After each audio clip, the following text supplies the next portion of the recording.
पापा ने छोटी लड़की को उसके मोजे पहनने में मदद की और उसे जल्दी स्कूल जाने के लिए कहा, लेकिन जैसे ही पापा वहां से गए लड़की ने तुरंत मोजे उतार दिए। हमेशा की तरह वह देर करती रही और आखिरकार उस दिन स्कूल के लिए देर हो ही गई। हालांकि उसकी टीचर ने उसे डांटा नहीं, क्योंकि यह पहली बार था जब वह लेट हुई थी। अगले दिन दोबारा ऐसा न हो इसलिए माँ ने सुबह सुबह ही उसे जगा दिया, लेकिन लड़की ने ऐसा दिखाया जैसे उसने सुना ही नहीं। मजबूर होकर माँ ने एक रूलर उठाया और उसे जबरदस्ती बिस्तर से उठा दिया। यह तरीका काम कर गया। डर के मारे लड़की तुरंत उठ खड़ी हुई, लेकिन जब नाश्ते की बारी आई तो वह फिर से आलस करने लगी। माँ का धैर्य खत्म हो गया और उसने लड़की का हाथ पकड़ा और उसे सीधे स्कूल की ओर खींच ले गई। लेकिन जैसे ही वे स्कूल के गेट पर पहुंचे लड़की को याद आया कि वह अपनी किताबें घर पर ही भूल आई है। अगर वे वापस जाती तो वह निश्चित रूप से फिर देर से पहुंचती, लेकिन किताबों के बिना क्लास में कैसे पढ़ती? कोई और रास्ता नहीं था, इसलिए माँ को उसे वापस घर ले जाना पड़ा और नतीजा ये हुआ कि वह फिर से स्कूल देर से पहुंची। इस बात से माँ को लगा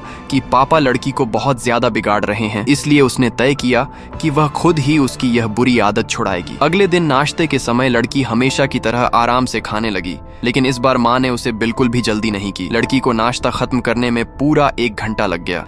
स्कूल जाते समय भी माँ उसके पीछे पीछे धीरे धीरे चलती रही, मानो उसे देर होने की कोई चिंता ही ना हो। लेकिन आश्चर्य की बात यह थी कि इस बार खुद लड़की घबराने लगी। उसने माँ से कहा कि जल्दी चलो, लेकिन जितना वह कहती माँ उतना ही धीरे चलती। रास्ते में तो वह रुककर फोटो भी लेने लगी। जैसा होना था वैसा ही हुआ। लड़की फिर से देर से स्कूल पहुंची। टीचर ने उससे पूछा कि वह हमेशा सबसे आखिर में ही क्यों आती है और उसे चेतावनी दी कि आगे से कभी देर न करे। तीसरे दिन कुछ अलग हुआ। लड़की खुद ही सुबह सुबह जल्दी उठ गई और अपना स्कूल बैग भी अच्छे से तैयार कर लिया। उसे इस तरह देखकर पापा हैरान रह गए। नाश्ते के समय वह जल्दी जल्दी खाने लगी और पापा को भी जल्दी करने के लिए कहने लगी। पास खड़ी माँ यह सब देखकर हल्के से मुस्कुराने लगी, क्योंकि आखिरकार उसकी तरकीब काम कर गई थी और लड़की को समय की कीमत समझ आ गई थी।